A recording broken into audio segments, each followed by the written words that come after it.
Hello YouTube, welcome back. Another video, another deck profile. Full honesty, this is my 9th attempt at making this video because I keep changing this. Think I'm pretty happy with how it is currently. So hopefully this is a final attempt. But if you haven't guessed already, it is Thunder Dragons. But not just Thunder Dragons, we're not playing pure Thunder Dragons. This is a Thunder Fiendsmith Bestial pile. I did get to test this at my most recent locals last week, and I really enjoyed playing the deck. It was a lot more fun than I remembered. It's a bit more competitively viable with the Fiendsmith stuff, but the Fiendsmith stuff wasn't the main star of the show. It was still the Thunder Dragon stuff. But I wanted to showcase kind of what I've put together. I've taken inspiration from a couple of other videos and stuff like that I have seen floating around online, because I didn't think that the two engines would work really well together. I did watch one video that I will pop in the description that referenced a specific tech card that actually came up quite a bit when I got to test it. So massive, shout out to them.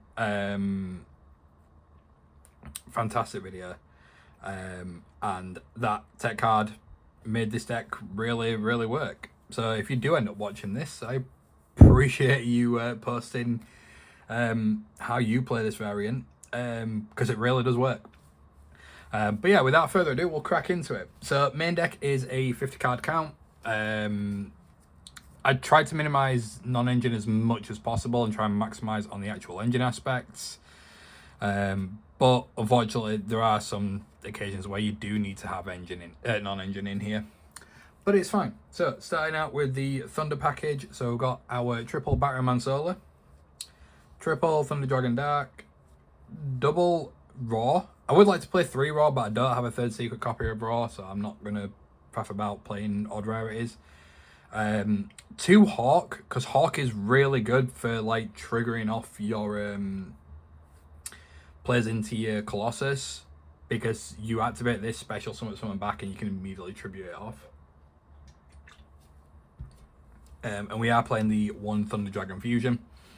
It is a small Thunder Dragon package. I would like to play more, and I might end up playing more. I would like to bump the Raw up to 3. Hawk I would keep at maximum 2.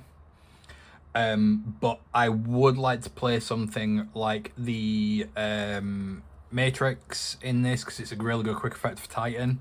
But I don't want to go too high of a deck count. 50 is kind of my cap that I will go to. But it works. That's the main thing. Onto the Bestial Chaos build. So playing triple Rebellion, 1 Magnumite, 1 Juice Worm, 1 Ball Drake, 1 Saranir with the Regained. Obviously with a lot of stuff being banished, and your deck being all light and darks, Regained is really good. So you can recur some of your resources back, and the fact that you can special summon a Bestial as well if you upon normal special summons, quite good. Playing 1 Baby Black and 1 Baby White. I am looking to get these in QCR because they look so pretty. Double Levianeer. Levianeer is really good, especially if you use white, light and darks. Pop 2 is really good. Granted, obviously it can't attack for the rest of that turn, but it is still a very good card nonetheless. Chaos Emperor, Dragon of Armageddon, very good card. I don't use its main monster effect. I will primarily use its pendulum effect. Pay 1,000, target a banished dragon, bring it back. So, because I will typically banish the Lebellion to summon one of the Bestials if I only open a Lebellion, I don't open any Thunder stuff. This can be good for obviously recurring that back. Plus, it's a 3,000 body, so it's pretty decent. Chaos Creator. Banish a Light and Dark to special summon it. But if you control this card that was special summoned from the hand, Target 3 banished monsters with different names and special summon one of them, then place the rest on the bottom of your deck in any order. So it's a way to get your Thunder Dragons back on the field as well. And then lastly, Chaos Space. Chaos Space, absolutely love. I want Chaos Space to come back to 3. If Chaos Space comes back to 3, I will be so happy because I will play 3. It's absolutely fantastic. But yeah, I like the Chaos stuff in this deck. It really does work. With the Thunder Dragon, obviously having to banish everything. But I really like it. And then on to everyone's favourite engine, the Fiendsmith stuff. So we are playing triple Engraver, double Lacrima with Allure, Chaos Betrayer. This is the tech card that I mentioned at the start.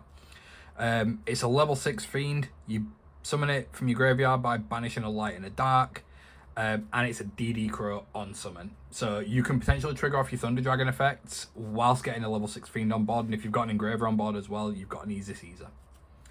And then we are playing double tracked. You can cut track down to 1 and the Lacrima down to 1 as well. I want to play them at 2 because I want to have that consistency into the engine as well. I think genuinely, I think it's a really good engine, and I'm just happy that I've been able to finally get a hold of it. Especially now that this has been confirmed to get a reprint in the new Megatins that are coming out, along with the Impulse stuff or the Dominus stuff. I'm really surprised that the Dominus stuff's getting reprinted in that, but I'm happy because it means it's not going to be £250 a playset. Then onto the non-engine. Mandatory for everyone plays it. I don't think there's any deck that doesn't play it. We are playing triple Droll if we do end up going second on his opening turn. It's kind of a safety net more than anything, but it's also something that if we do lose this first match and we are going first, we can side it out for something else. And then we are playing the 1 D-Shifter. I like D-Shifter. D-Shifter's brilliant. One of my favourite cards of all time, and I wish it was back at 3. Because I would play 3. D-Shifter was the reason why I actually started playing, one of the main reasons why I started playing Thunder Dragons, because it just works so well with it. But I was playing the pure Thunder Dragon variant at that point, or the Thunder Bestial variant. I wasn't playing the Fiendsmith stuff. But I also have a QCR, and I want to use it, so I'm going to play it. Plus it was the 50th card as well. We do then have triple Allure. Got the Talents, Gold Sack, and the Foolish Burial. Foolish Burial is primarily to get Chaos Betrayer into the grave, just so we can special summon it back. I'm playing the Anti-Spell, which came up clutch at my last locals, and then a DDG, just in case we don't get a D-Shift, but we'll get a DDG. We're cooking. But yeah, that's the main deck. Like I said, 50 card main deck count. I'm happy with that. I'd go lower if I could, but obviously I need to utilize everything that's there. So it's sticking at 50. Extra deck. We are playing double Colossus with the 1 Titan. You can play 2 Titan. You can play 3 Colossus. You can play 1 Colossus. However many you want. I like 2 and 1. Titan's good. Especially for its pop effect, but I do personally think that Colossus is the better card, and I am looking to get QCRs of this. Fiendsmith stuff. So I've got a Requiem, Sequence, Moon, Necroquip, Desiree, and then Caesar. Kind of is pretty much your bog standard Fiendsmith lineup, to be quite honest.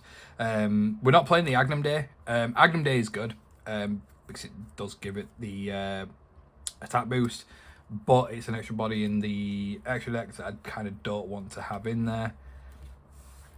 And then we've got IP, Cross Sheep, Unicorn, Access Code, Typhon, and then Chaos Angel. No SP in this. SP, very good card, but like it's kind of, I know, I kind of don't, I just don't want to play it.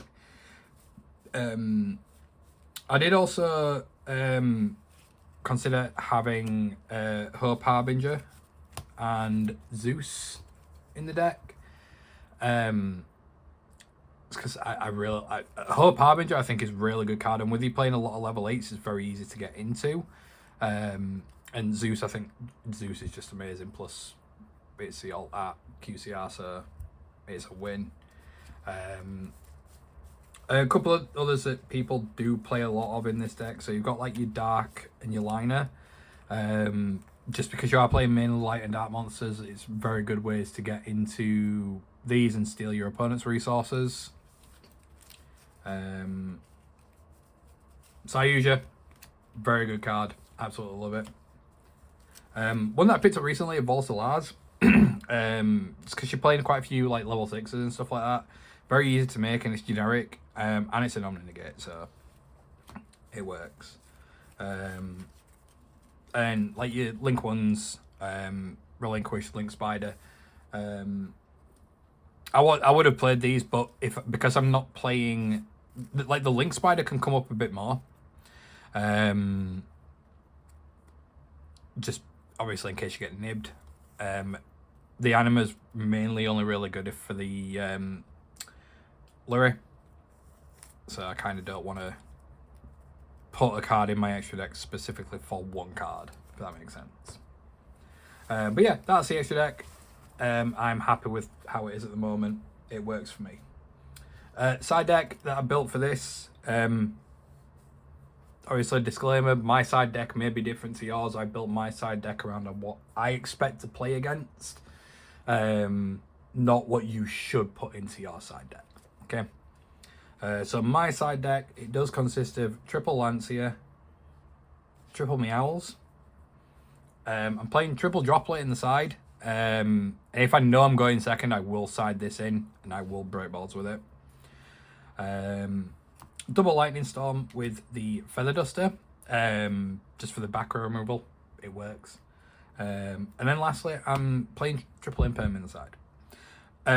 Imperm, I think coming into the Justice Hunters format, Imperm is going to drop off in terms of its playability. But I think people are still going to play it just to be on the safe side.